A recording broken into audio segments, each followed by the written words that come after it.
This video is brought to you by MyBookie.ag. What's up, guys? We are here for the Robert Whittaker versus Ikram Aliskerov Fight Night card. It's in Saudi Arabia, and the card is going to be happening 7 hours before the usual time. So the prelims start at noon Eastern time. Main card starts 3 p.m. Eastern time. We have a total of 11 fights. There's been a load of cancels. 8 fights have changed or have gotten canceled on this card. Khamzat pulled out. Ihor Peteria pulled out. Joyton Lutterbach pulled out, which meant that Shara Magomedov accepted 3 different opponents on this card, and he's still on there. Now he's going up against Antonio Trocoli. Said Nurmagomedov pulled out on this card against Montel Jackson. They gave Montel Jackson a new opponent and Farid Basharat, and then Bashara pulled out, but now Montel Jackson's not going to be on the card. Melsik Badazarian pulled out of the fight against Muhammad Naimov. Now Naimov has a new opponent. Abu Azaitar pulled out, and Cedrikas Dumas also pulled out because of visa issues. So 11 total fights on the card, 6 on the prelims, 5 on the main card, which makes it one of the shortest cards in UFC history, but some of those fights are bangers. But before we get into the fights, let's go to the prospect of the card, which is of course going to be the main eventer, Ikram Aliskerov. Very rarely do you have the prospect actually be in the main event, but that's what happens when Khamzat Chimaev pulls out. Ikram's powerful. He has a very fun style, well-rounded fighter with extremely good takedown defense, a 4-time combat sambo world champion, 15-1. The only loss is to Khamzat Chimaev way back in the day, and he said that he had a problem with the weight going into that fight, and he's got to really rise to the occasion here against one of the best middleweights on the planet. The stake of the night, the fighter that's in hot waters and desperately needs a win,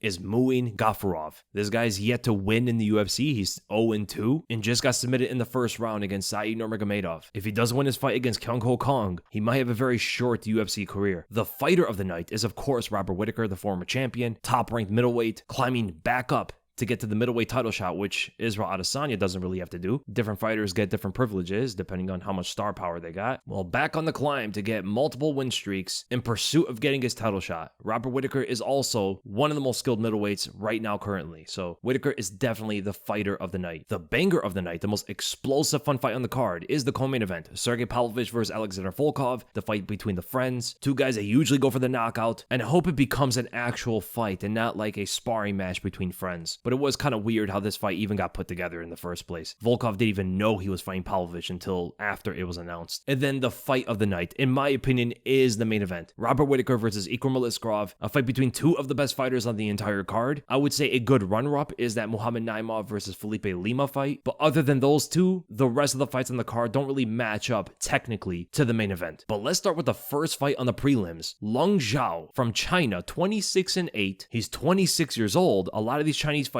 get plenty of fights before they ever come to the UFC, and usually at a young age as well. He's 5'8", has a 70-inch reach. He's currently on a 4-fight win streak, and he's fighting the South Korean Chung-Ho Lee, who's 9-1 on a 3-fight win streak.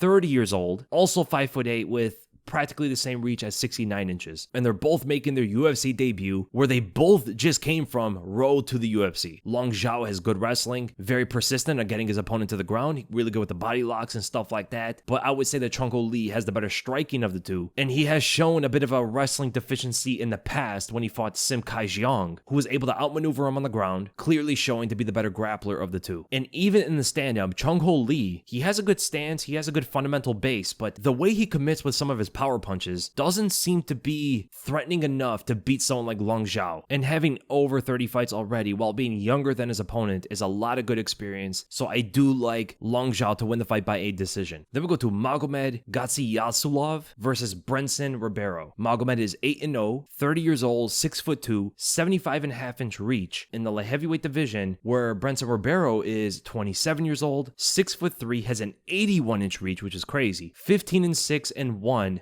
professionally. And he's coming off 1 loss, that knockout loss at Zhang Yang. And that's the thing about Brendson Ribeiro, he's pretty wild on the defensive, or when the opponent starts pressuring him, throwing punches at him, and he can be easily hit in those kind of exchanges. And in fact, half of his losses are by knockout. The last 3 losses of his career have all come by knockout, so they're able to catch him in these kind of exchanges at times, and he wants to throw back, but his arm starts flailing all over the place. He doesn't really have good composure once punches start getting thrown his way. And Magomed has that general well-rounded Dagestani style that you usually see. He's decent in the stand-up, he's composed, and is always ready to shoot the takedown, very fast, transitioning from his boxing to his wrestling, which can be big for him here, but Ribeiro does have a nasty guillotine that Magomed has to absolutely avoid as soon as he shoots on the hips. But does Magomed even need to shoot takedowns on Ribeiro? That's the thing here. Magomed's got a good jab to the body and to the head. He's got decent kicks, but I do expect him to go for like the 1-2 takedown or the jab overhand takedown combination. But that 1-2 or jab overhand could be the punches that knock Ribeiro out. The thing that Ribeiro can work with here is the fact that Magomed will back up away from you. So that's going to allow Ribeiro to start control the pace of the fight, to use his reach advantage, throw out those long jabs, but not overly committing for his power hand because he will get countered for those. Magomed does a very good job of staying on the back foot and looking for the counter right hand. And sometimes Ribeiro will overextend on his punches, leaving him open for some of those counter shots. So I'm going to go with Magomed here by a second round TKO. He's also the biggest favorite on the entire card. Then we go to Muin Gafurov from Tajikistan versus Mr. Perfect Kyung-Ho from South Korea. Gafurov is 18-6. Coming off a 2-loss streak. He's 28 years old, 5'7", 68-inch reach at bantamweight, whereas Kang is 19-10-1, coming off 1 loss. He's about 2-2 in his last 4 fights. He's 36 years old, much older, 5'9", 73-inch reach at bantamweight. I like Gafurov in this fight. Kang may be a little too loose with everything. His guard, his defense, his offense, everything's kind of just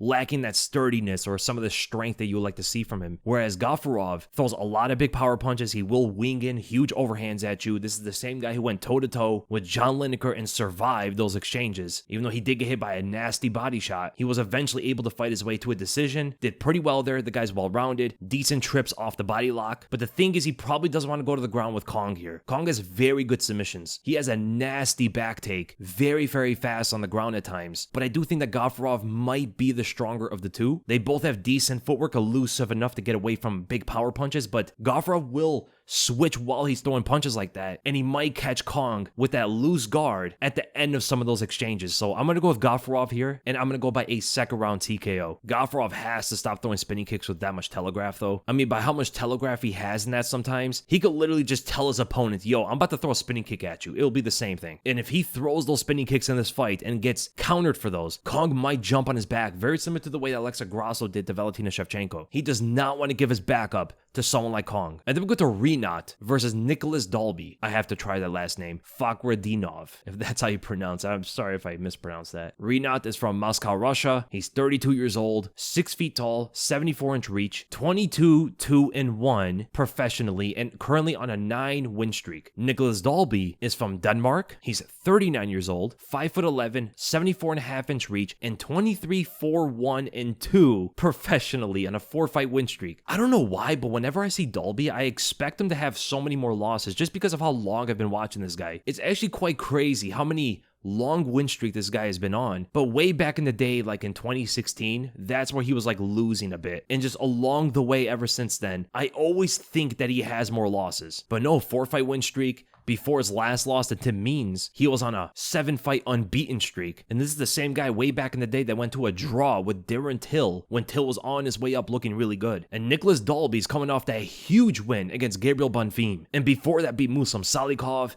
before that beat Warley Alves, Claudio Silva. I mean, he is performing so well right now. At 39 years old, he may be in the prime of his career, which is crazy because everybody's prime is so different. You know, you got guys like Dalby who can be at the best of their abilities at 39 years old. Then you got other fighters like Cody Garbrandt, who's in his prime in his early 30s, late 20s. It's crazy. But Rinat is a huge favorite going to this fight for good reason. The guy is good, man. He is so good. Nasty striker, nasty grappler, very well-rounded, good offense, good defense, and he's been grappling, man. He's been focusing a lot more and bettering his grappling skills, and I think it's going to help him a lot going into this fight with Dalby. Dalby's takedown defense hasn't been looking too great. His last 5 opponents have taken him to the ground at least once, and in cases against Claudio Silva and Gabriel Bonfim, he got taken down 3+ times against those guys. But the thing about Rinat is he has a very strong base on top, very good control, and nasty ground and pound, man. A bit wild with his punches at times, like you saw when he fought Brian Battle. But that's what I expect from Rinat in this fight. I think he's going to shoot a lot of takedowns, use his ground and pound to soften up Dalby, and probably win this by a decision. I'm still questioning Dalby's chin because back in the day when he fought Darren Till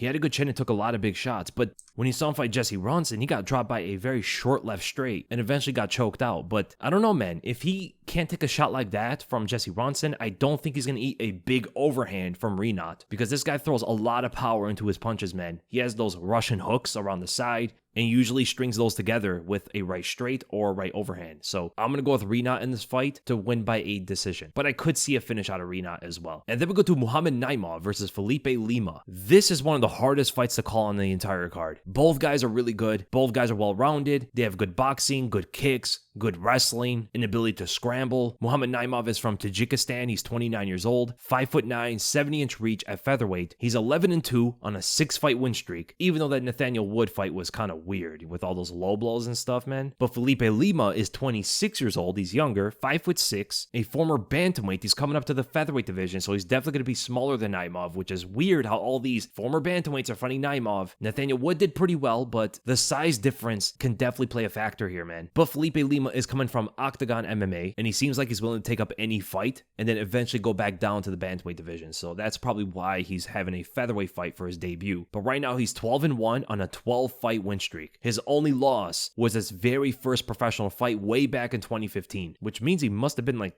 17 years old when he had that loss? Man, this guy's been fighting for a long time. Felipe Lima has very good kickboxing skills, extremely good leg kicks, aggressive with his punching combinations, gets right in there in the pocket, and excellent back and forth movements. Always jabbing in, getting out, throwing the leg kick on the counter, jabbing in again to line up his right straight, left hook to the body, clinches up for some strikes in there. Like, this guy is very, very technical with the stand-up and throws a lot of power into everything. Now, we've seen him get taken down, but he has a very good ability to scramble, extremely strong core, showing how he's able to rotate and turn the opponent as soon as he gets taken to the ground. And that's the thing about Naimov. Naimov likes to go for takedowns from the clinch. So technically speaking, Naimov's gonna have to watch out for some of those reversals. But again, the thing is, Naimov is gonna be bigger, right? He's a featherweight. Felipe Lima is a bantamweight. So it might be difficult for Felipe Lima to actually fight against the takedowns. And Naimov might have the more power of the two. He's got good footwork himself, good reactionary footwork. Just depending on what the opponent throws offensively, he'll then take an angle and try to counter you with some big hook. And throws these kind of similar punches to like what Rinat will throw sometimes or what Muin Gafurov will throw sometimes, but is a lot more composed and calculating the opponent's movements before he attacks. Whereas guys like Rinat or Gafurov, they will just literally throw themselves into exchanges with the opponent more than Naimov will. So ultimately, my prediction for this fight, I'm going to go with Muhammad Naimov, and I think the size difference is a big factor in that. I think Felipe Lima technically might be the better fighter of the two, but he's just smaller, man. That's the only thing. If they're both the same size, I think this fight could be close to 50-50. In fact, I probably would lean to Lima winning it, but Naimov is going to hit so hard. He's going to be so physically strong in the clinch, strong with his takedowns, and I think that might win him this fight. So Naimov by a decision. Then we go to Nasrat Haqparast versus Jared Gordon. Nasrat is 28 years old, 5'10", 72-inch reach at lightweight, 16-5 on a 3-fight win streak, defeating Jimmy Malarkey, Landon Quinones, and John McDessie, looking very good at the moment. Jared Gordon is 35 years old, 7 years older than Nasrat, 5'9", 68-inch reach at lightweight, 20 wins, 6 losses, 1 no contest, and currently has 1 win against Mark Madsen. He's 2-2-1 in his last 5 fights. He has a no contest with Bobby Green because of the head clash, which was complete BS. I mean, Bobby Green literally charged at Jared Gordon like a rhino. He brought a new definition of using your head in a fight. And then one of the losses against Jared Gordon was the Paddy Pimblett fight, and we all know Jared Gordon won that. So one of the worst robberies in UFC history. One of those setbacks were legit, and that was the loss to Grant Dawson. So Jared Gordon's actually been performing pretty well, man. At 35 years old, too. It's very impressive. And we're all fans of Jared Gordon, man. I want to see this guy succeed in every single fight, but I gotta be objective. I got the whole bias out of the fight, and man, I have to go with Nasrat Haqparast. The guy's looking very good. He has more power, snappy left hand, fights just like Kelvin Gastelum. He's faster than Gordon. He's stronger than Gordon. He hits harder than Gordon.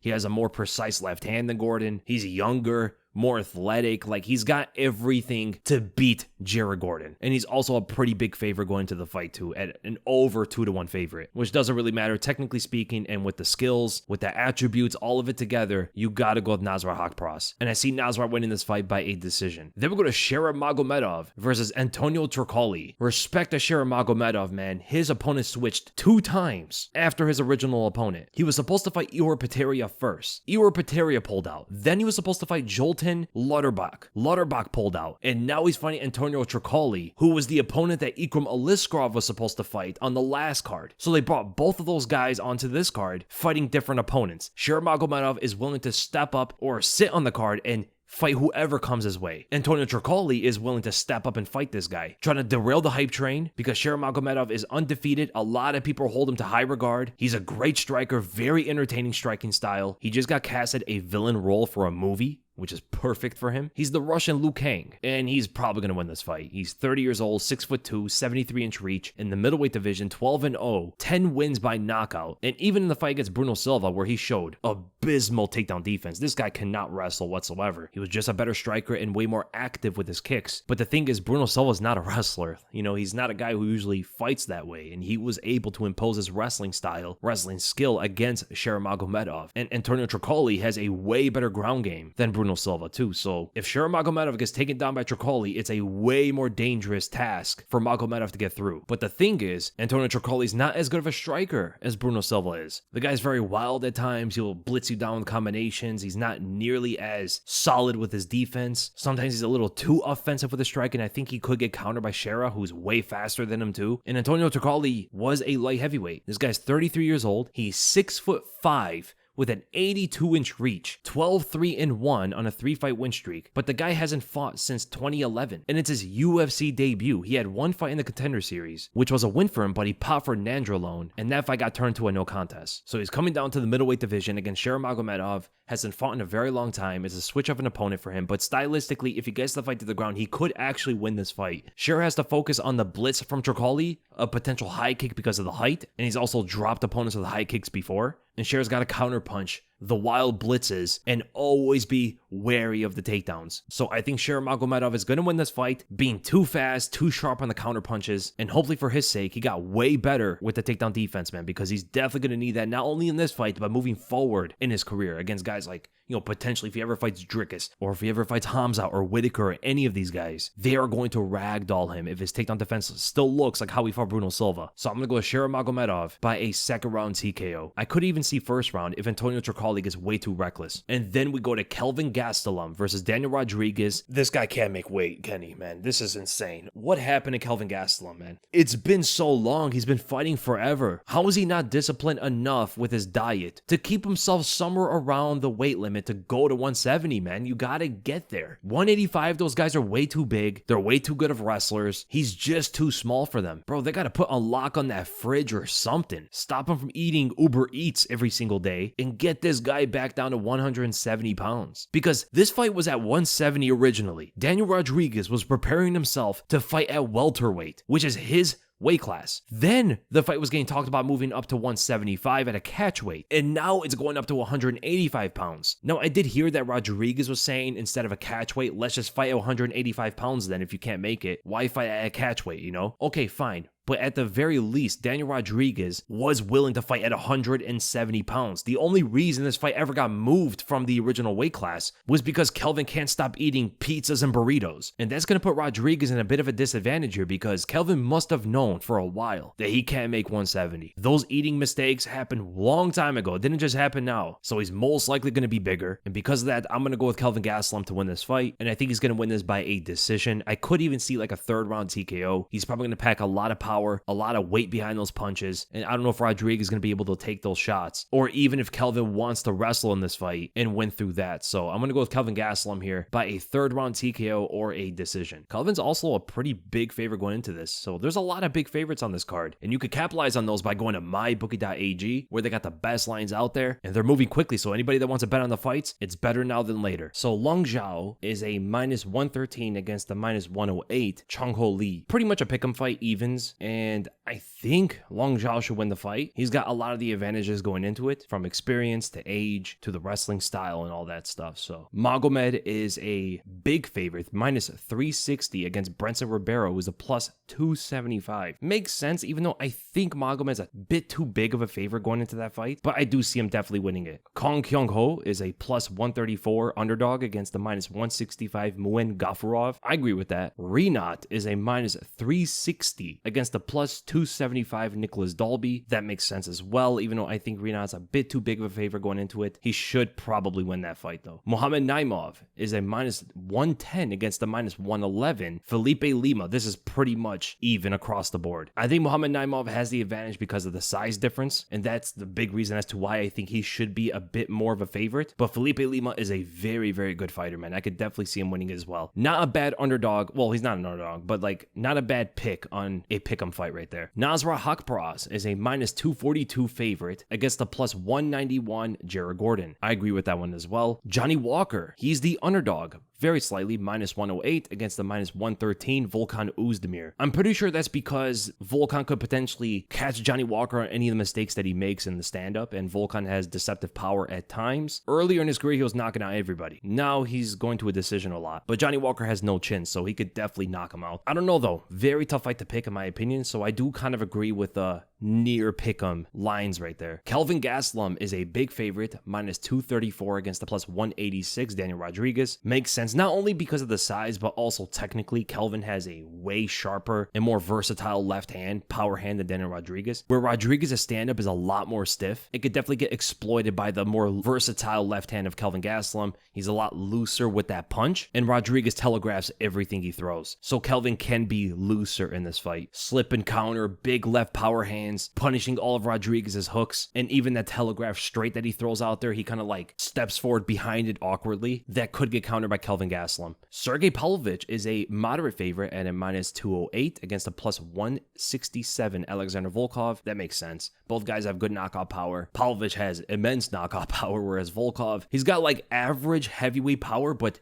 very sharp with what he throws out there. He's extremely precise. Does precision beat power in this one? I don't think so, because Sergei is an actual competent boxer for the heavyweight division, not these brawlers that you see like Derek Lewis and Tai Tuivasa. He knows exactly where he's punching, pinpoints his power punches perfectly, and that's what makes him much more than just a power puncher. And then Robert Whittaker is a minus 154 favorite against a plus 126 Ikram Aliskerov. That is very interesting. That's the most interesting line on the entire card. I'll get into the fight more later, but I think the general consensus is that Whittaker can only lose this fight if he messes up, because one mistake and he could get knocked out for it. But I'm not too sure, man. Ikram is very technical. People are not giving much credit for how skilled his stand-up actually is sometimes. And you don't have to go with just a straight bets. You can go with the props, the wagers, or line up multiple fighters that you're confident in winning for a parlay to multiply your earnings. And when you go to mybookie.ag, they're giving you the deposit bonus for your first deposit. They'll match whatever you put in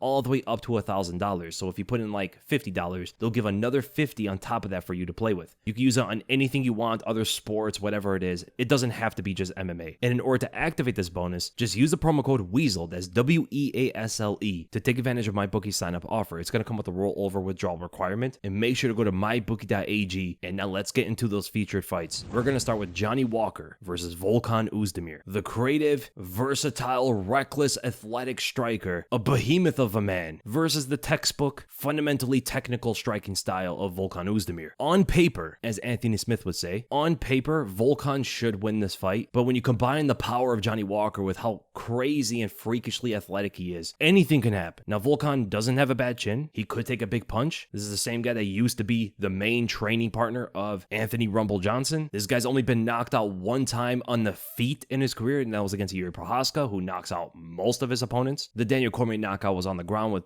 ground and pound. And Volkan's the same guy who went to a decision with Magomed Ankalaev, the same guy who knocked out Johnny Walker viciously in their rematch. And he didn't get kneed on the ground against Ankalaev. I still wonder how intentional that grounded knee was from Anka. But stylistically, I do like Volkan Oezdemir's chances against Johnny Walker. You know, if he can just be defensive enough against the wildness, if he steps out into that storm with a good umbrella, I think he should be able to win this fight. But at times, when the opponent gets so recklessly aggressive against Volkan, it does seem like he gets a bit overwhelmed. This happened against Yuri Prohaska. Now, he did catch Yuri with a lot of good shots before he got knocked out, but in that finishing sequence, Volkan looked like he just didn't know how to handle Yuri at that point. And it may be because he did hit Yuri with some of his best shots and Yuri just walked through a bunch of it, and that could be a bit discouraging against any fighter. We know though, if Volkan hits Johnny Walker with a clean left hook, he could get a knockout against Walker. But here's the thing, Walker needs to be as composed as possible in this fight. Staying at range, throwing a bunch of front kicks, good leg kicks, keep the jab on Volkan, and only look to counter whenever Volkan gets a bit frustrated with the distance striking of Walker. Now he could clinch with Volkan from there, but Volkan's got crazy power from the clinch that we've seen before. Like how he knocked out Misha Cirkunov, which is still to this day one of the weirdest knockouts we've ever seen. The amount of power he was able to generate from the clinch like that was abnormal. Cirkunov doesn't have much of a chin, but neither does Johnny Walker. So ultimately, my prediction for this fight, I'm going to go Volkan Oezdemir, and I'm going to go by a third round knockout. I just don't think Johnny Walker's chin is going to take a lot of those punches from Volkan, and even if Johnny Walker stays composed and fights a more technical fight, I think he's just going to be playing Volkan's game at that point, and Volkan will eventually get in on Johnny Walker. And not only that, Volkan's got much better on the ground, like you saw in his last fight against Bogdan Gushkov, who's seemingly as good as we thought he was probably going to be. It's just in his UFC debut, Bogdan got thrown to the wolves a bit too early for his debut. Now he did step up,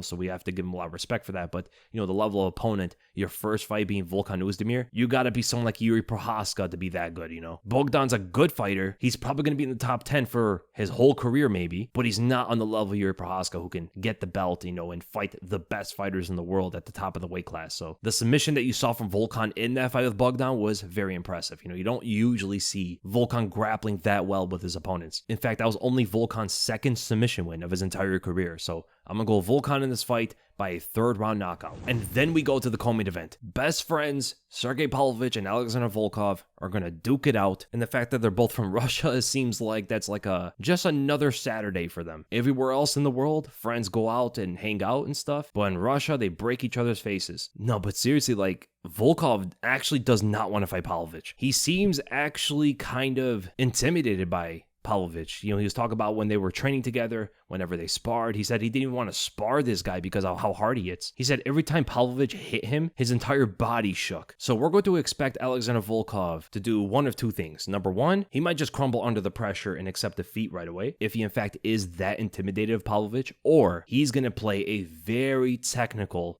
distance striking game with him. Stay away from Pavlovich as much as possible with those front kicks, keep him away, pump out the jabs, and try to line up uppercuts or hooks, knowing that Pavlovich is probably going to get his head off the center line every time he throws punches like that. And maybe Volkov knows how to catch him on those angles better than anybody else. When you spar with someone for such a long time, you know patterns and technical mechanics of your opponent better than anybody else. But that goes both ways. And what we've seen from both Volkov and Pavlovich is that Volkov does not move. He's a plotter, man. He sits right in front of you and hits you from the other side of the octagon. Well, the thing is, Pavlovich also has the reach to hit you from the other side of the octagon. So the guy's an 84-inch reach for a 6'3" fighter. He literally has the longest reach in the UFC with John Jones, unless Jones has a half-inch reach advantage on him. So I think Sergei Pavlovich is going to connect that overhand on Volkov's chin and put him down. Volkov is not fast enough with his feet to get away. He's a plotter. He sits right in front of you. And even like how we fought Derek Lewis, when Lewis threw that overhand at him, he didn't move away from the punch and got knocked out for it. So I think something similar could happen with Sergei Pavlovich here, who's faster than Derek Lewis, who has a longer reach. He's a better boxer. He's way better at lining up that overhand. And I'm going to go with Sergei Pavlovich by a second round knockout. And then we go to the main event. A very interesting matchup between Robert Whittaker, the former middleweight champion, top ranked contender in the middleweight division, versus the unranked, only making his third UFC fight, Ikram Aliskerov on short notice. Ikram was supposed to fight last week. He was at least in the beginning of cutting weight because it was Wednesday or Thursday or something. So he for sure had to rejuvenate some of that weight and now cut again, which could play a factor in the fight. And Ikram is fighting a completely different style of an opponent. In fact, he was supposed to fight two different guys before Whittaker. He was supposed to fight Trocoli, and before that he was supposed to fight Andre Muniz. These are both grapplers, both Brazilian Jiu-Jitsu practitioners, and now he's going up against Robert Whittaker, a striker with decent wrestling. Now for Robert Whittaker, he was supposed to fight Khamzat Chimaev. Now, you would think Khamzat and Ikram are similar. They're both similar in the fact that their wrestling style is similar, but they don't commit with it the same way. Khamzat is a way more of a thorough wrestler than Ikram is. Ikram fights more like a striker does. Even though he can do both, we've seen it before, but he likes to stand up way more than the ground game. And you can see a lot of his wrestling in his combat sambo days. He's got some very slick wrestling, man. But in MMA, he likes to strike a lot more, and he's got devastating power, a very sharp right straight that he connects on so many of his opponents, not just against Phil Haas. He has good dexterity in his kicks, precise with a lot of stuff that he throws out there, but he will at times overextend, and that's something he cannot do against Robert Whittaker. Whittaker is going to be by far the trickiest opponent Ikram has ever fought before. Most of Ikram's opponents are guys who kind of sit in front of him. They go toe-to-toe, or they're just not as fluid with their footwork like Whittaker is. Whittaker likes to fight from distance. He blitzes in, gets out very quickly, tricks you with his footwork, with the angles, extremely good jab. The 1-2 high kick is still one of the sneakiest weapons in the middleweight division. Ikram needs to catch Whittaker coming in. That's probably the most likely way he would knock out Whittaker, but man, that's a very tall task for Ikram Aliskerov to do, I think. Robert Whittaker has a lot of the advantages going to the fight stylistically and the situation between the fighters stepping up on short notice to fight each other, right? Ikram's date of the fight got changed when he accepted to fight Whittaker. He has to cut weight again, or at least get into the process again of cutting weight. He's fighting a completely different opponent. This is now the third guy he's supposed to fight compared to Whittaker, who had one change of an opponent. But then the advantage for Ikram is he knows who Whittaker is. Whittaker has stated that he does not know who Ikram Aliskerov is. He's never heard of him before. He's never seen him fight before. And that is such an important factor to talk about in this fight. Knowing who your opponent is versus not knowing who your opponent is such a massive difference. Just based off of that, Ikram could win this fight. Remember the last time something like that happened? When Darren Till fought Donald Cerrone, for an example? Remember when Donald Cerrone was saying, I don't know who Darren Till even is. And Darren Till said, I'm going to make you know who I am. Because Darren Till knew exactly who Cowboy was. And look what happened in that fight. Darren Till destroyed him. I would not be surprised, just off the pure fact that Whittaker does not know who Ikram Aliskerov is, he might get knocked out for that. He needs to know how this guy throws punches. He needs to know generally what his style revolves around. He needs to know that this guy was a combat sambo fighter. He's well-rounded. He can wrestle. He can strike. He's got good kicks. He's got good punches. He's quite athletic. Good submissions on the ground, especially the Kimura. He's big, he's physically strong. Whittaker needs to know all of that. And I know his coaches are trying to do their best in understanding who Ikram Aliskerov is. And they've probably watched him before, of course. But to get that through Whittaker's head on short notice is going to be a task. So I think on paper, Robert Whittaker should win the fight. But I would not be surprised at the least bit if Ikram knocks him out. So ultimately, my prediction for this fight, I'm going to go with Robert Whittaker. I still trust his skills. This is the same guy that looked amazing against Marvin Vettori. He looked pretty good against Paulo Costa, but he did get caught by some jabs and that one spinning kick to the head. That worries me for him, man. In fact, the more I think about him getting caught by something like that, the more I worry that Ikram is going to catch him with something similar, because he throws stuff like that too sometimes. The thing that could hurt Aliskerov is him fighting 5 rounds, and he was preparing for a 3-round fight. So I hope you guys enjoyed the predictions. Make sure you give the video a like. Make sure to subscribe, hit the bell for notifications. Leave in the comments below what are your predictions for the card, and I'll see you guys in the next video.